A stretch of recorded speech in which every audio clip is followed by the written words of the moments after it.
Actually, was recorded during '94 Oh, okay. and released in '95. But when you played the original Computer Love, I was reminded that, and a lot of people don't know that, but my group, me and my group Riff, we sang, or we kind of modified, changed the words from Computer Love to something different when we were singing it on the hook. But also, people don't know I sampled the bass. I filtered it. I muffled the bass throughout the song on the same spot where it goes, you know, I've been searching for someone. Boom, boom, boom, boom, Oh, boom, wow. boom, boom, boom, Oh, wow. boom, boom, boom, boom, boom, boom. And I put it on 45.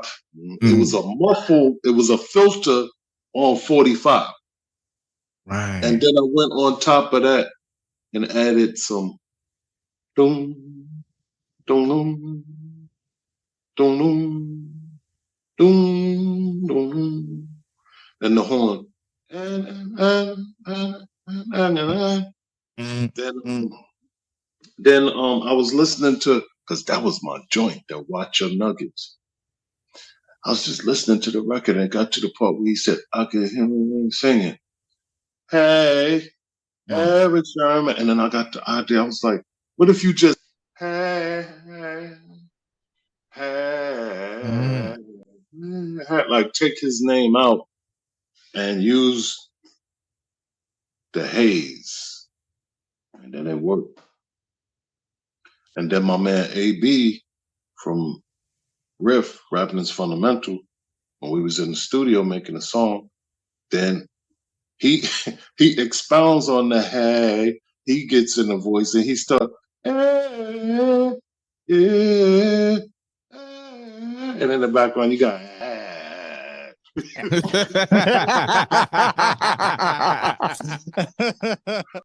It was like, works thank though. you, AB. Thank you. Thank It works.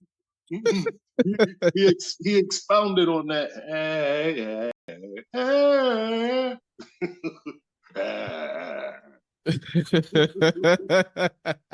It just worked. Yo, I can't explain to you how these things just work, man. It's just something that just happened, you know.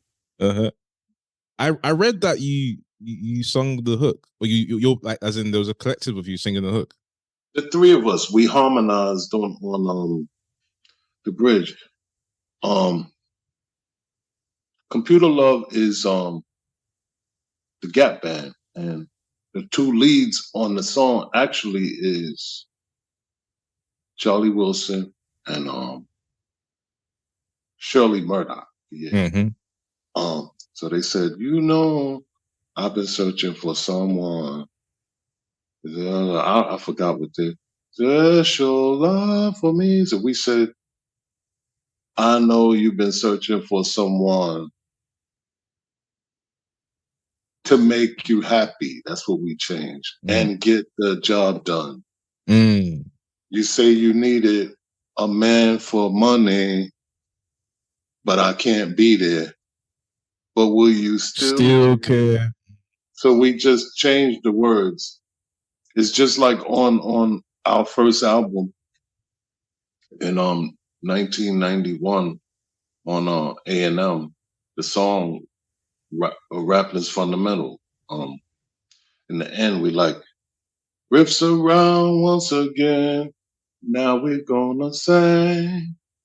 Saying that's really from, that's the sound of the men working on the chain. Gang, Sam Cooke. So, people been doing that. And then what we was doing started to rub off a little bit when NWA did that. I'd rather you, ooh, yeah, girl, I'd rather with you. It's just something that, you know what I mean? Hip hop is like that. We're going to take stuff and we're going to adapt it, change it for our own, you know? That's it. For a while, right? Again, I only found this out last week. The I guess it was Erick Sermon. All this while I thought it was Tupac because it kind of sounded a bit like Tupac. It's just like when I'm mixing, right? When you mixing um on the turntables, sometimes it just happen like that. Like you'll mix one record and then you don't realize it, but the next record that you mixing in, it just happened to be in the same key. Mm. You know what I mean? Yeah. But in Serato with the digital um um programs they have now, if you want to, if this song is in an F, you could actually, if you want to, you can set and make the next song be in an F2 or a compatible key. I'm not going through all of that. What I do is spontaneous. Mm. It works or either it don't. You know what I mean? So I always wondered, right? You see with the Erick Sermon part, right? Because when I post like clips of interviews that I've done with producers on my Instagram, right? One of the comments that I see that's quite common is, could they not have just like sung that part themselves rather than just sampling that? I'll ask you the same question. Was that ever a consideration? Could you not have just could you yourself not have just did the Erick Sermon part yourself? Or why, generally speaking, why do producers opt to take the sample as opposed to just replaying it themselves? It's just something that just you're there in the moment and it just works. Mm. You know? And then I'm from Brooklyn, born in New York, but today I live in California. And I remember in the 90s, I remember coming out here and there was a club right there on Ventura, across from where House of Blues used to be. A little bit down the road on a slant across. I forgot the name of that club. People from Cali know the club I'm talking about back then. And I remember it was crowded. It was packed up in there, like shoulder to shoulder. I went in there and I bumped into Erick Sermon, and the Temptations had just came out. And I remember it was tight. We was shoulder to shoulder bumping. I was like, "What up, E?" He said, "Yo, my brother, thank you, man, thank you." He was appreciative of the sample. When you get down to it, him, Redman, uh, George Clinton, they always getting a check. Because if you sample the song, you're they become One entity, yeah. a new portion of writers in your new composition. And you got in the Watch Your Nugget song, you had Erick Sermon, Redman, George Clinton, and whoever the writers was in Atomic Dog, because Atomic Dog is in Watch Your Nugget.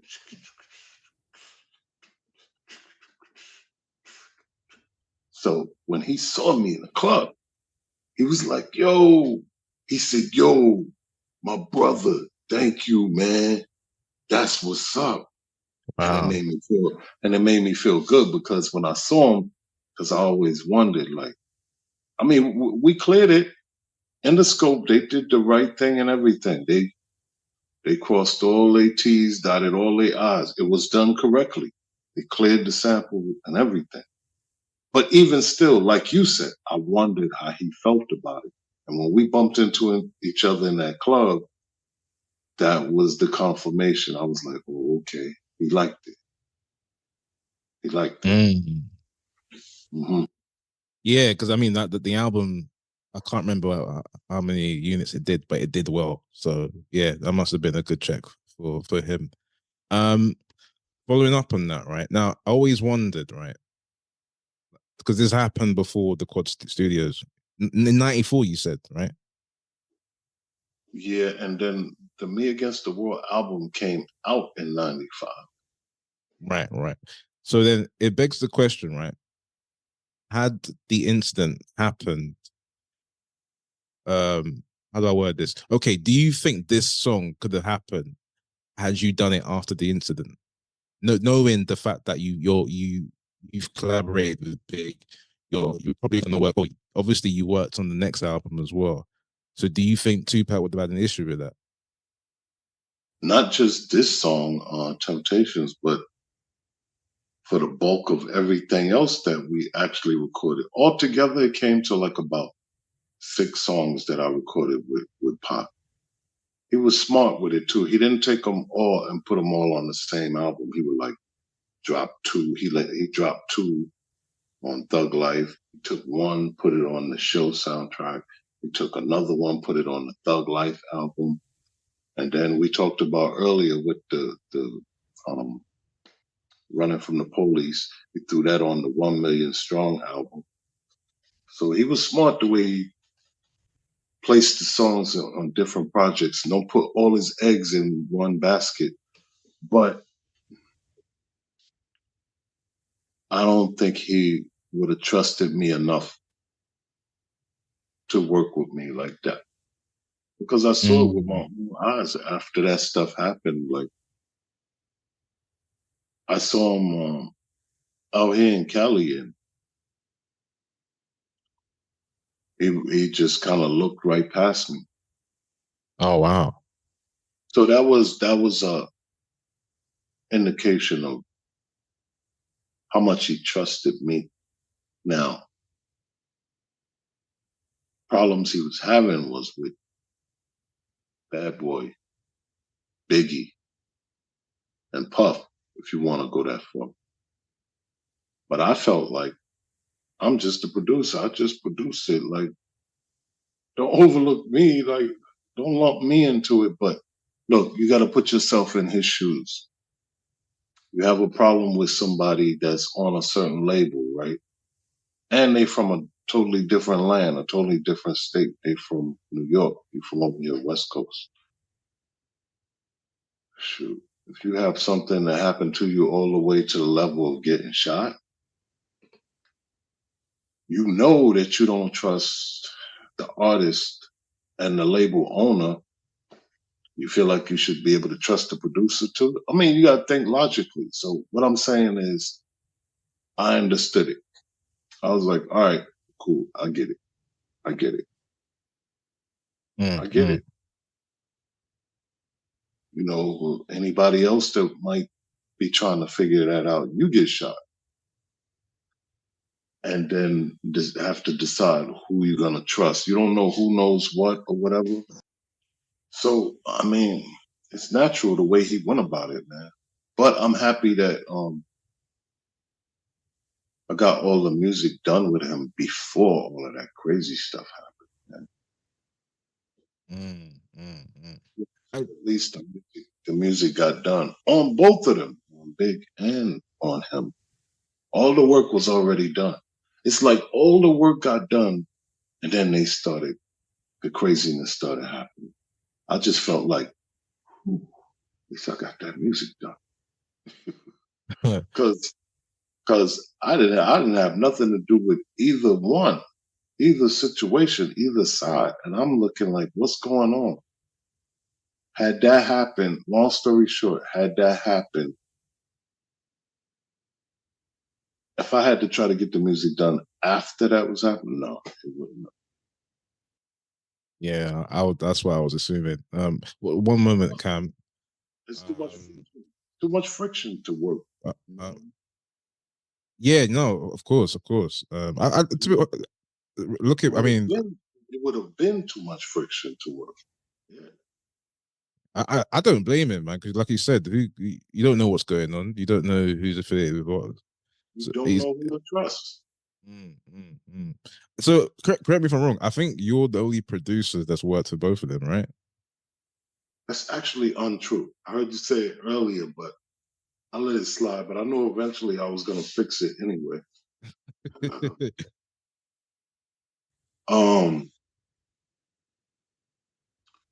You got what me and Biggie did on Running from the Police, right? Or as Eminem knocked it down to Running. But DJ Eddie F. Remember DJ Eddie F, who was a DJ and producer for Heavy D and the Boys. See, in around 1995, Andre Harrell acquired the presidency of Motown, and he gave all his people deals, and he gave Eddie F a deal with his Untouchables, Eddie F and the Untouchables. Eddie F did a compilation album, and he had a song on his compilation album called "Let's Get It On." "Let's Get It On" was in this particular order. "Let's Get It On" was Heavy D, Grand Poobah, Tupac, and Biggie. Right. Okay. So I am not the only one that's worked with Biggie and Tupac. Do you get that? Sorry, People go ahead. say that, but I love to correct it because, you know, and Eddie F is my man. I mean, you know, God was putting out music a little bit before me. 1986, he was already in Heavy D and the Boys. Overweight Lovers in the House. Rest in peace, Heavy D. Rest in peace, Heavy D. So let's correct that here today. I am not the only one that's produced Big and Pop. You got DJ Eddie F and the Untouchables. Let's Get It On. Go on YouTube and look that up and search that. You'll see.